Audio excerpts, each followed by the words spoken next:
Welcome to the MamasteFit podcast, Birth Story Friday. In this episode, we have Meagan from VBAC Link, who's going to be sharing her 3 birth stories. Meagan's first 2 births were C-sections, and then she went on to have a VBAC at a freestanding birth center in Utah. And so she has a really amazing story. VBAC Link is a wonderful resource for you, and we're really glad to have Meagan on the podcast today. Welcome to the MamasteFit podcast. This is Gina, perinatal fitness trainer and birth doula. And I'm Roxanne, labor and delivery nurse and student midwife. And this is the MamasteFit podcast, where we empower you on your prenatal fitness, birth, and postpartum return to fitness journey. Our podcast shares how to move throughout your pregnancy to stay strong and comfortable, because pain is not a requirement of pregnancy. Understand the science of birth and how to approach recovery after birth. We share our personal experience as mothers navigating this stage in our lives, plus our professional expertise as birth workers and fitness professionals. Our goal is to help you feel confident as you navigate the perinatal timeframe for an empowering pregnancy, positive birth, and postpartum journey. We are glad to have you with us on this journey and that you have chosen us to support you. Welcome to the MamasteFit podcast, Birth Story Friday. In this episode, we have Meagan, one of the founders of the VBAC Link, here to share her 3 birth stories. Meagan had 2 C-sections, and then she had a VBAC after 2 C-sections in a birth center. So thanks so much for being here, Meagan. Hey, thank you for having me. Obviously, VBAC, with what I do for a living, is very passionate. And I'm just honored to be able to share my VBAC story. I love sharing my story. In fact, I was told the other day, I was trying to figure out when I should share my son's birth story on his birthday podcast. And they said, no, you should definitely share it. Don't ever stop sharing your story. And I thought, okay, you're right. I shouldn't stop sharing my story. I think that's how all of us are. We really shouldn't stop sharing our stories. Absolutely. I always wonder if we should re-record our birth stories, now that it's been, to see how our perspectives on them have changed over the years. But I do think listening to other people's birth stories and hearing their stories and then sharing my own story, it just feels really empowering. It kind of normalizes the experience and all of the crazy but also normal things that can happen during your birth. I think just really helps folks navigate this phase of their life. Yeah. Yeah, absolutely. And I think that when I do share my story, along with a lot of people who share their VBAC stories, people just look at you and think, wait, what? That's a thing? You can have a vaginal birth after 1 cesarean, let alone 2. And I think, like you said, the more we tell our stories, the more we normalize it and help people know that it really is an option. Absolutely. So let's start with your first pregnancy. How were you preparing for birth? And then how did that birth go? And then we'll just kind of move through all 3. Yeah. So first pregnancy was, wow. It was great. I loved having my baby inside of me, and I loved being pregnant. I was so fortunate I didn't get sick or, I just had a really great pregnancy. But when it came to preparing, I was young, I was naive. I downloaded an app and I kind of just went along with that app and let the app tell me what I needed to know, if I'm being super honest. It wasn't great, but every week told me what the size of my baby was and what to expect that week. And sometimes I would, I'd get those things and sometimes I wouldn't, but I just kind of went along with that. And at 39 weeks, I experienced PROM, which is premature rupture of membranes, meaning my water broke and nothing was really happening. But I was excited, and my doctor told me at my prenatals that if my water broke, I had to go straight to the hospital. So that's just what I did. I went straight to the hospital, and I was starting to contract a little bit, and about 12 hours into my labor, I was contracting enough to get to 3 centimeters, but my provider told me that I wasn't progressing fast enough and that I probably wasn't going to. And that was really hard for me to hear, that my body wasn't going to do it. And I just didn't have the education along the way to know that that was actually very normal. 12 hours into labor, especially with contractions not starting for a little while, was very normal to be at 3 centimeters and 80% effaced. So I just said, okay. And before I knew it, I was being wheeled down to the OR for a C-section. And that was just really it. It was just you can't do this. We have to do this. And so I went in and I had a C-section, and it was hard. It was really, really hard for me to grasp what was happening. And I remember laying there thinking, after I heard my baby cry, I remember thinking to myself, cry. You should be crying right now, cry. But I wasn't. I was just there in the space. And it was just a really weird disconnect. And after I got into the room back with my baby, holding my baby, and I remember seeing people in my room holding my baby, and then I'd fall back asleep and I'd wake back up and someone else was holding my baby. And it just kind of would repeat. I was just in and I was out. I was really, really tired. I was very, very swollen just from all the fluids and, C-section and all the things. And I remember leaving that birth so happy that I had my baby, but just feeling unsatisfied, which a lot of people thought, how ungrateful are you? Like that you just had this beautiful baby, but you're unsatisfied. And it was just hard for me to communicate that to people, that it just wasn't what I expected or what I wanted, and I wanted something different. And so I started researching my options, definitely wanted to educate myself better. So I started educating and learning more about my options and learned that VBAC was possible. And so I fell pregnant again, and I went to my doctor and I said, hey, do you support VBAC? And he was like, yeah, totally. And I was like, great, fantastic. Then we're good. And I would keep reading, and I was listening to like the birth hour and all these stories to just like build me up. And at 36 weeks, I was like, I want to hire a doula. And my husband said, no, we're not doing that. I said, why? And he said, I don't want to be replaced. It's not what I want. And he's like, I don't want to spend a lot of money. At the time, we were just, surviving off of those little jobs before we decided what we wanted to do for our careers. And so I said, okay. So he went out of town, and at 38 weeks, and my water broke again. Oh, I thought you were going to say you hired a doula. I should have hired a doula. I was like, listen, if you're going to go out of town for work, I'm hiring a doula. My water broke, and I had my cousin who was my cheerleader, who was in my corner. And she believed in me. She was like essentially my doula, which we know, doulas carry more education than just friends or cousins, but she was my cheerleader. And so I did bring her on as long as possible. And she was just excited. And we were waiting for my husband to get back in town. And my husband got back in town, and I really wasn't doing much. I was contracting like, I don't know, every once in a while, like 15, 20 minutes for like 10 seconds. Like it was like nothing. Enough to be like, am I cramping or am I not cramping type of a thing. And so my cousin left, and my mom came over, and between her and my husband, they were just like, we got to go to the hospital. I don't know what you're doing. Why are you laboring here? I'm like, I'm hardly even laboring. But I kind of got pressured, and I went to the hospital. And when I got to the hospital, my nurse was just amazing. And I found out that she was actually a doula. So when I got in there, she was just so loving and did counter pressure and was working with positions. And my husband just fell asleep on the couch.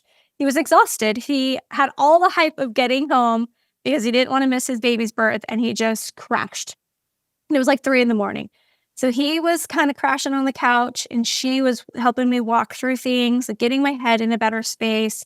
And after 18 hours, new shift change, a new nurse, and everybody, was different.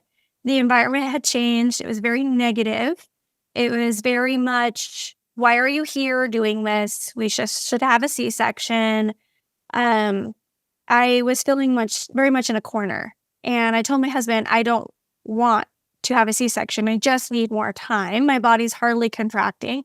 They refused me Pitocin, which who begs for Pitocin? But I was begging. I was really just like, please give me Pitocin. Help me get this labor going. If you won't allow, as I quote, allow me or let me keep going. And they just wouldn't. And unfortunately, my provider had a conversation with my husband that scared him. And he said, let's just have a C-section. Let's just go have our baby.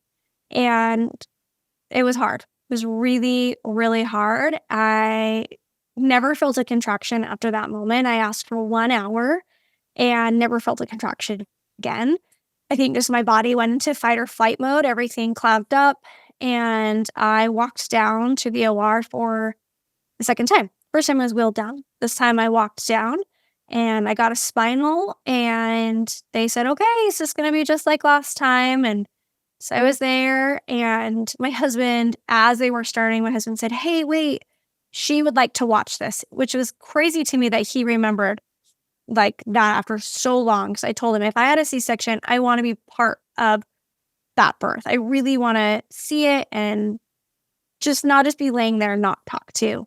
And so they did. They got me a mirror and I watched my C-section, which definitely I would say is probably not something for everyone, but it, for me, was absolutely healing because they were talking to me. Meagan, this is what we are doing.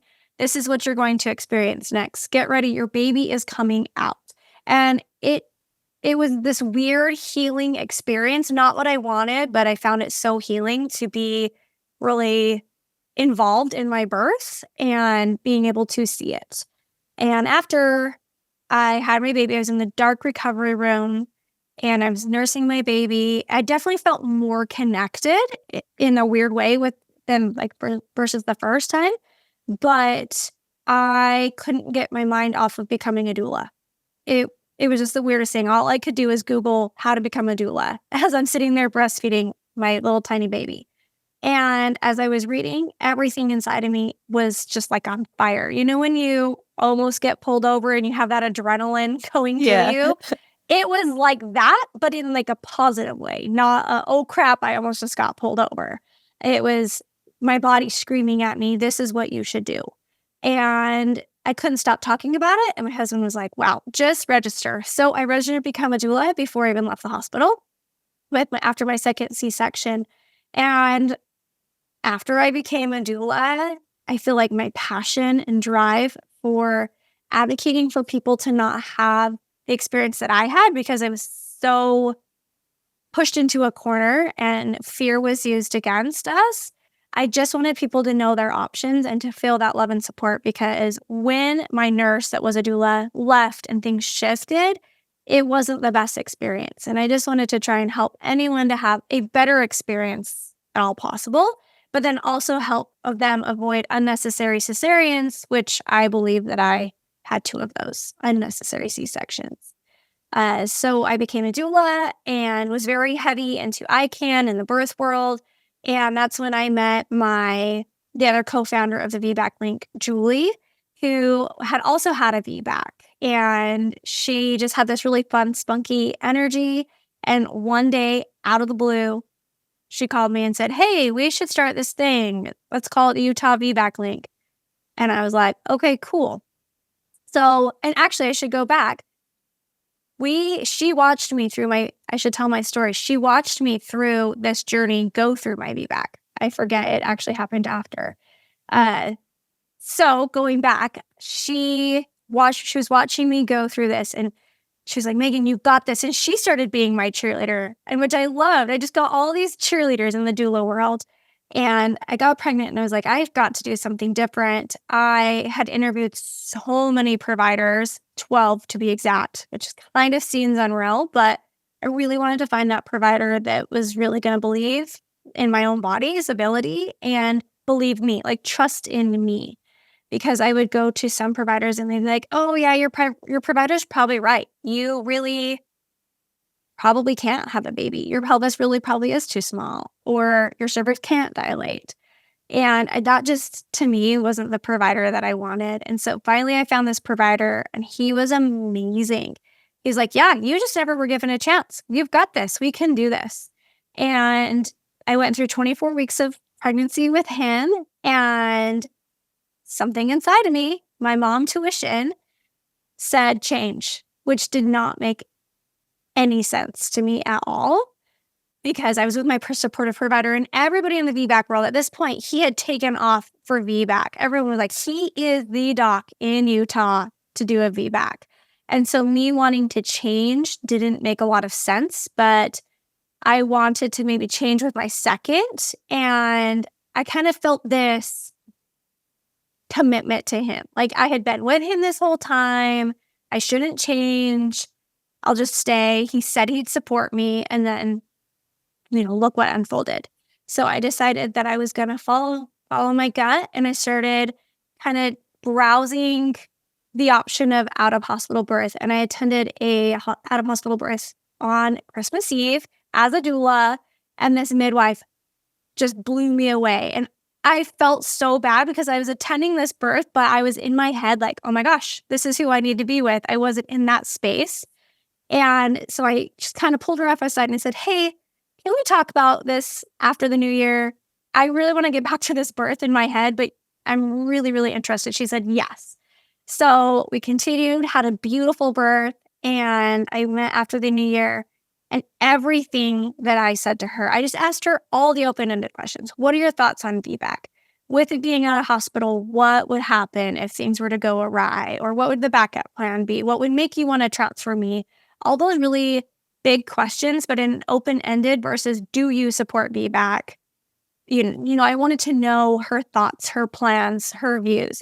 And everything just rang true. This was where I needed to be.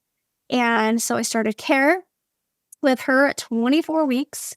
And it was amazing. Every single time I would get on the internet, I would have naysayers. Don't do that. Like, it's not good. It's not safe. And I'd go to her and she'd ring me back in. Even being a doula, I knew the facts. I knew the evidence. But then you see this world of online social media and they tend to pull you away. They can make you doubt, right? These forums. And so I would doubt and go into her space and she would bring me back in and rebuild my confidence in myself. And so at 40 weeks, 5 days, which is the longest I had been pregnant, my water broke again. So they say 10% of people, their water breaks and nothing happened, that they have prom, but I am 3 for 3. So apparently I'm high up in that percentage. So my water broke and contractions did kind of start, but very, very slow. And I immediately knew my baby was posterior. I could feel it. It was all in my back. I could feel everything up front was really swishy. There wasn't a back there. And so we started getting to work. We started doing all the rotations and the pelvic, the asynclitic movements and really trying to rotate and do all the things. And finally, 24 hours later, labor kind of picked up and my provider's like, yeah, come in, let's check you. And when she checked me, she didn't want to tell me what it was, which made me kind of nervous that maybe I wasn't very far along. But she said, I think we should stay. So I was like, okay, I must be long enough to stay. Sorry, my dog is barking. And so I went upstairs and I had this whole new energy. I just was so excited. And my midwife down the hall, she said, I know you want to know. I'm just going to flash you the number. And she flashed 4, which in a lot of my people's minds, 24 hours in, 4 centimeters might not feel like a lot, but I had never progressed past 3. So it was a whole new world for me. And I was like, yes, I have got this. And so I just kept going and kept going. And again, my baby was kind of in that posterior position. So we had to work. And hours and hours later, I was checked one more time. And she was like, you're 6 centimeters. You're doing this. You're going to do this. And I was like, okay, but I don't know if I can do this anymore. I was so tired and just really had a lot of back pain, and my team just kept me going and we would move those positions. And I was on the toilet and my midwife checked me and she was like, and was kind of him and hawing and was like, that's weird. And then she just stood up, walked away. And I was like, wait, what is happening? And my midwife comes back and she's like, come over here and sit on this chair. There's like a birth stool chair. And she's like, you're going to have a baby right now. And I was like, what? Like, I don't even know. Like, I didn't believe. I couldn't believe that was going to happen. And she's like, yeah, you're going to have a baby. Come over here. Sit down. Let's do this. And I was like, okay. So all my doulas, because at that time I was a doula. I had a really long labor. It's like 42 hours in, like very long. So I had lots of shifting and no one wanted to leave because I was right there. And so everyone just circled around me. My husband got up behind me and she was like, we're going to do this. You are going to birth your baby right now. And it's so weird because I'd seen so many people as a doula have the same experience. And I knew I wanted it and I knew I could. But being in that very moment was so surreal. Like I just could not believe it was happening. And so I pushed twice and my little guy's head came out twice. After being told by so many providers that my pelvis would be too small, I would never get a baby out, and going to 41 weeks, 5 days versus having a baby at 39 and 38. So it was like so exciting. And she said, reach down and grab your baby, Meagan. And I just remember reaching down and following his squishy little head just to his shoulders. And I just pulled him out and put him up on my chest. And all I could say was, I did it, I did it, I did it over and over again. And everybody was just bawling. My husband was bawling. He was like, I can't believe it. Like, I'm so proud of you. It was just one of those huge moments in not only my life, but even my doula career. And so this is where, going back, Julie, this is where the VBAC Link started. Based off of these experiences, Julie's VBAC and this triumphant VBAC after 2 C-sections that so many people told me I couldn't do. And I think that's the hardest part about VBAC is so many people are doubtful. And so we started this Utah VBAC Link and we were just like, let's educate, let's help Utah have a lower cesarean rate, and started a course and started educating. And out of nowhere, she said, let's start a podcast. You ladies will know it takes a lot of time. And I was like, no, it's like that's going to be like a lot of time. And she's like, no, it won't. No time at all. It's a lot of time.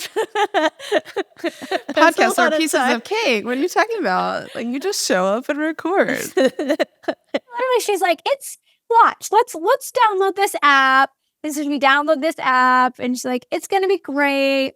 She edits it. She's like, see, it took like a half hour. And I'm like, okay, cool, sure, let's do it. So we started it. We wanted people to have what we maybe didn't have during our VBAC journeys is these stories of, possibility and encouragement and also relation. I think there were so many times listening as I was searching for stories when I was pregnant that I just wanted someone to relate. Like, okay, that was me. I was told that same thing, or my water broke just like theirs. And look, they did it. And we wanted to create that space. And it definitely does not take 30 minutes to record and edit and post an episode, by all means. But we started it, and it has just been the best thing that kind of really happened in my doula career is starting this podcast and hearing all of these stories from women all over the world, share their encouragement for people. No, I mean, I love your guys' podcast. We've been on it before. And I would think I was one of the first students in your like VBAC Link Doula course. It was like on Zoom. You guys were in like a tiny classroom. I think you had people there too. It was super like ratchet. It was horrible. It was horrible because we didn't know what we were doing. Like, we just were going to create this manual and then we're going to do this course. So we wanted to, do the online thing. It was so bad. But it was so helpful for me because I've only had vaginal births. And at that time, I was a newer doula. I think I'd only been a doula for about like a year or so when I took your all's course. And I think I had only supported like maybe like 1 or 2 C-sections and like 1 or 2 VBACs.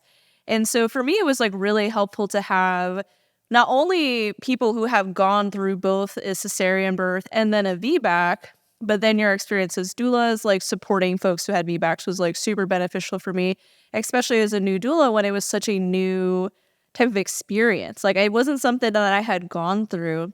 But we definitely have a lot of folks that message us with like similar stories to yours where they were told, my pelvis is too small, my body just can't do it, and it always is so frustrating for me, and I'm sure it's like really frustrating for you too. Like I'm sure you guys receive tons of those DMs as well, where it's like that's a really bold statement to make. Like, how do you know? Like, listening to your first story is like, you've been in labor for 12 hours and you're still 3 centimeters. You're just never going to do it.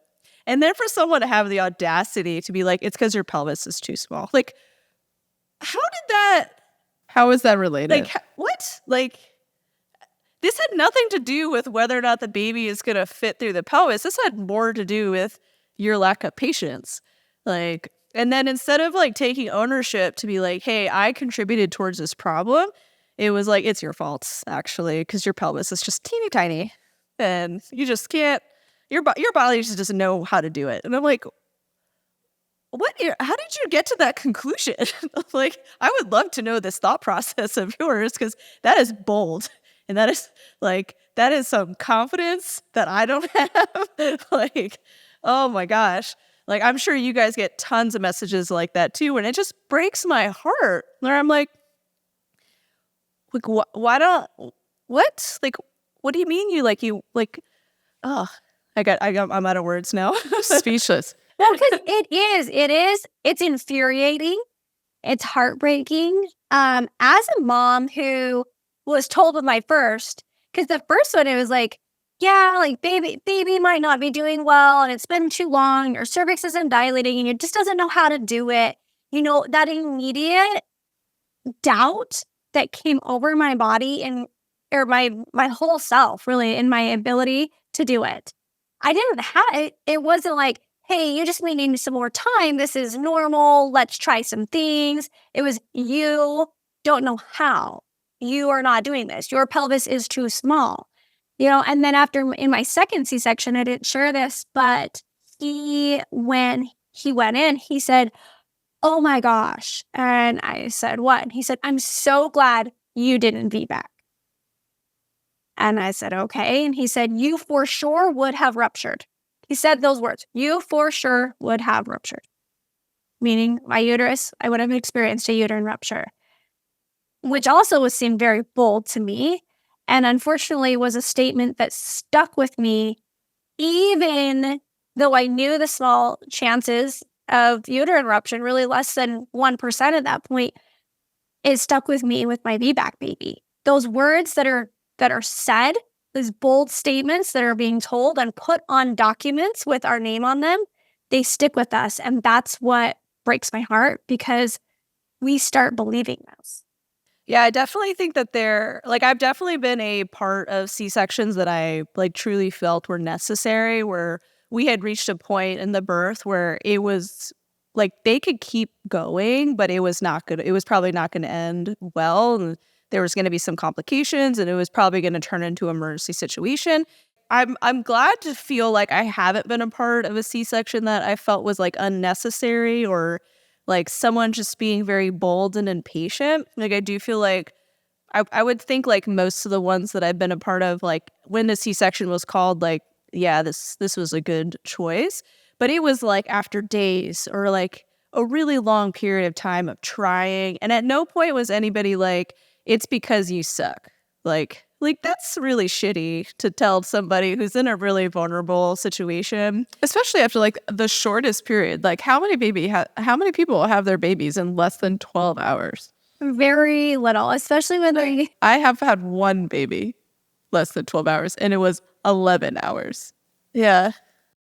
And it probably wasn't your first, right? Yeah, and it was my second. So, Gina, I don't even think you've had. I am always, close to 24 hours. But I cannot believe that you were 12 hours and someone was like, it's just not going to happen. Did you have, a dinner party you needed to go to? What was happening? What? I know. Me either. And I think so I got my op reports, and I suggest anyone who's had a C-section, if you are wanting to explore the options for VBAC, please get your op reports. It is so good to know what they said. Whether or not it's even true or not, it's good to know what's on your op reports. But as I was looking at my op reports, when I was getting ready to go interview all these providers, I crumbled. And I was so mad. And my husband said, listen, we didn't know what we didn't know. We made choices based off of the information that was given. Yes, you know now, looking over with your information and your education that you have, that these probably weren't necessary. And that's frustrating. but we have to move on. And that was really difficult. It was very, very difficult to know that those two things that happened, those two births that happened, really weren't necessary. And like Gina said, like, I have definitely seen necessary cesareans as well. And we're grateful for cesarean. We are not anti-cesarean. I'm not anti-cesarean. But I don't love when things are happening like this and it's happening too often. I definitely agree that unnecessary C-sections are not, because there's so much impact on future births when you have one C-section. Like it can impact like fertility in a future birth. It can impact your birth options in a future birth. Like there's so many things that it can impact that it's not like a light decision to make. And so absolutely, like if it's a necessary like medical need, like 100%, like I am fully supportive of it. But it's when it's like, we just don't feel like waiting around anymore, and I know these stories happen. They happen to you. They happen to so many people out there. Like it's just really frustrating to know that they happen. But what would you recommend to somebody who like maybe had an unnecessary C-section or one that they felt like wasn't necessary? And like, what would you recommend to them if they were like, I really want to explore my options. I'm not sure if I want to have a VBAC. Maybe I want to have a repeat C-section because, VBAC is not the best choice for everybody. Like some folks just don't want to try that route. And I think that's fine too. And they should feel supported in that. Like, what would you recommend? I know this is probably like a whole course of information, but if you could choose one piece of advice to give somebody, what would that be? Yeah. So when you're exploring either C-section or a VBAC, I think getting the information on both, because so often out there we're getting all the negative on VBAC. We're talking about uterine rupture specifically. It's a very big and very scary word. So sometimes we're getting so heavily educated on just VBAC and the cons on VBAC, not even the pros on VBAC, that we're not even focusing on the pros and cons of scheduled C-section. So if you're even exploring, I say go out there and get educated on both topics, the pros and the cons of both. Because for some, like Gina said, the pros of a cesarean or scheduled cesarean are going to way outweigh the cons of a VBAC or vice versa. We want you to make the best decision for you and your baby and your family. And you want to think in the future too. So getting the information on both C-section and repeat cesarean and VBAC. I also find like finding that supportive provider is going to be huge as well. Like you had to find somebody who was out of hospital to support you. Like, unfortunately, that's not an option across all states. I know in our state, like a midwife can't support a VBAC outside of the hospital. Like there are some like underground options for folks that are less regulated, but they're not regulated at all.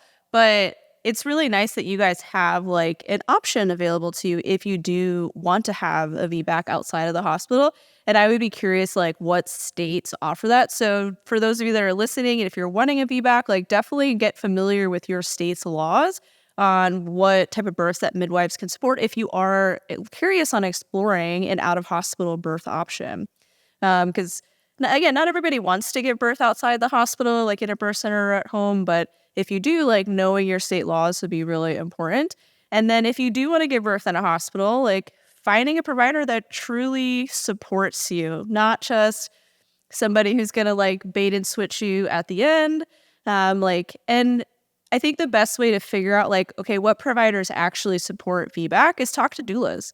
Hey, I'm looking for a VBAC. Like, I might hire you. I might not. I probably won't. But can you give me some information? Like, I'm trying to find a provider. Like, folks that message us, like, even though I know they have no intention of hiring me, I'm still going to give them all the information because I want them to have a good birth experience. And I'm like, all right, if this is the birth experience that you're looking for, these are probably the providers you want to look at because that makes a huge difference in how you're treated during your birth and then like how you reflect on your birth after the fact. And I think that applies to like every type of birth, but especially for VBAC because I see the most friction at the end of someone's pregnancy if they happen to have had a C-section or pre-birth for whatever reason. It's like everything's totally fine. Then it's like you're going to explode at any moment now because of your VBAC. Yeah, and that's like probably one of the number one, other than getting educated and figuring out what type of birth is even best for you, is finding that supportive provider, because it will impact your birth. If you do not have the support, it's either going to impact you emotionally, physically. It can impact the outcome, of what happens. And we see those bait and switches. And so because we are so passionate about finding that provider, we also have started a provider list from people all over the world that have believed that their provider is supportive. Now, I cannot vouch for every single person on this list. I'm in Utah. I cannot go all the way around the world to confirm this, but these are providers that we've been given by other people who have felt that they were supportive or they fit the supportive criteria, right? And so we too, we want to help people find that. If a doula in Utah contacts, or not a doula, a parent contacts me and doesn't want to hire me as a doula but is looking for a provider, I would rather them have that supportive provider and have a better experience. I'd love to be their doula, but I would rather know that they are in better hands that way. They don't have to hire me. I'm the same way as you guys. Yeah, I think most doulas are very giving. No, not very, very many of us are gatekeeping information. We're all about they're we very want vocal. people to have very vocal about the information. Good experiences, and there are certain providers that we know are going to help provide that. But I still think it's a good starting point. Your guys' directory for providers is still a good starting point for somebody who's trying to find a provider, and maybe they're not familiar with their options, because sometimes you don't I'm going to births all the time throughout the month, and I'm meeting and interacting with different providers. But as a patient, I think I saw 2 midwives during my births, my first birth, and I don't know who they were. My experience with different. I think providers I remember is pretty, Gina's midwives and her limited. nurses more because I worked with them though. Yeah, and I'm I don't know who that person was, and that's pretty normal for the patient, the person that's pregnant. Why would you know all the providers in the different hospitals? How would you have gathered that information other than being a birth worker?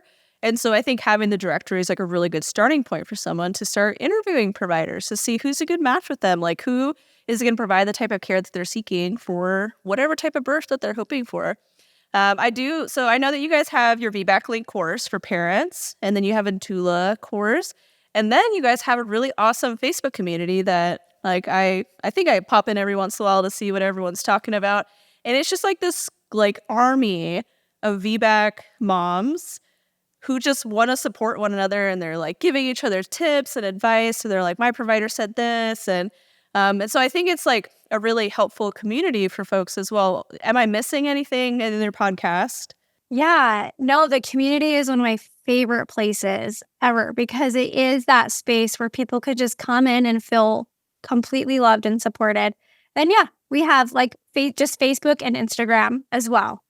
So yeah, we're in all those places. You can just find us by searching the VBAC Link, or for that Facebook community, it's the VBAC Link community. And then we actually have a CBAC community as well. So if you're wanting a scheduled C-section, or you just had a cesarean, you wanted to be back and it went cesarean and you're wanting support there, we have a CBAC community as well. That's really awesome. Well, thank you so much, Meagan, for not only sharing your birth stories with our listeners, but also creating this community for folks that are looking to figure out what to do after they've had a cesarean. I know this is a smaller group of people, but it's still a really important group of people to support. And so thank you so much for creating the VBAC Link as well. Well, thank you. We love it. And we also just love, it is a smaller group, but we also love to help first-time moms learn how to avoid them altogether. So we even love to have first-time moms join us as well. Thank you so much, Meagan, for coming on the podcast. Thank you. I just love you guys. Hi, my name is Kim, and I finished up the pre- and postnatal certification by MamasteFit earlier this year, and I just wanted to say this was hands down the best course I've ever taken. I've taken my general certification and it doesn't even compare to the level of detail and the amount of education and effort that went into this course. So I came out of it feeling extremely confident, really excited, and even built my own business to be able to coach pre and postnatal women. So I can't recommend it enough. Everyone is so nice. Gina is so quick to respond. And again, I highly recommend this course to anyone looking to become a coach for pre and postnatal women. Thank you so much for listening to Meagan's birth stories and learning about the VBAC Link, which is an amazing resource available if you are looking to have a vaginal birth after C-section, or even considering having a C-section after a C-section, because sometimes a vaginal birth is not what you want, and that's okay. VBAC Link is a wonderful resource. It's something that I utilize to help educate myself as a doula when I was newer to the birth realm and trying to figure out how to help support clients that were coming from different places than I was. And so they're a really wonderful resource if you want to check them out. I definitely recommend their Facebook community if you're looking for a group to join that is VBAC focused, in addition to their CBAC community. If you want more support during your pregnancy and you want that support from us, though, we do have our prenatal fitness programs, which are offered both in the Team Builder app and as on-demand videos. So if you like to work out at your own pace, the Team Builder app is a great option for you. If you prefer to follow a video as you work out at the same time, our prenatal on-demand program would be a great option for you. We offer that both as a fitness program and as a yoga program. Our prenatal fitness programs are designed to help you not only stay strong throughout your pregnancy, but also to prepare you for birth with pelvic opening exercises, pelvic floor release exercises. And so we want to help you to create more space within your pelvis for your birth. And if you're looking for a childbirth education course, we offer an online childbirth education course where we dive into the science of birth and pregnancy so it can kind of take away a little bit of that mystery surrounding it to make it less scary. We also discuss birth options that you have, as well as pain relief options, labor comfort techniques, and what the heck your partner can do for you during labor, because that's always a common question that we get. Do you discuss how my partner can support me during my birth? And yes, we do. And you can check out all of our offerings on our website at MamasteFit.com and use code STORY10 to get 10% off any of our online offerings.